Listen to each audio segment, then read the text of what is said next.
Hello everyone, these are basic English sentences. You can use these all sentences in your daily conversation.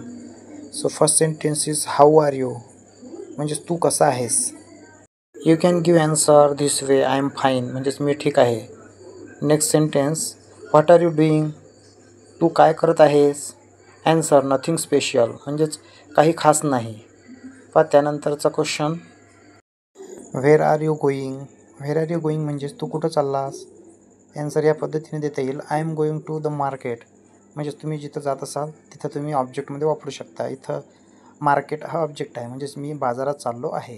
त्यानंतरचा sentence पहा, come here म्हणजेच इकडे ये. त्यानंतरचा पहा सेंटेन्स, गो देअर म्हणजेच तिकडे जा. प्लीज वेट म्हणजेच कृपया थांबा. सिट डाऊन म्हणजेच बसा. त्यानंतरचं सेंटेन्स अत्यंत महत्त्वाचं, स्टँड अप म्हणजेच उभे राहा. लिसन टू मी म्हणजेच माझं एक. स्पीक स्लोली म्हणजेच हळू बोल किंवा हळू बोला. डोंट वरी म्हणजेच काळजी करू नको किंवा काळजी करू नकोस. बी केअरफुल म्हणजेच जपून राहा. व्हॉट हॅपन्ड म्हणजेच काय झाले. नथिंग हॅपन्ड म्हणजे काही झाले नाही. आय डोंट नो म्हणजेच मला माहीत नाही. इट्स टू लेट म्हणजेच खूप उशीर झाला आहे. लेट्स गो म्हणजेच चला जाऊया.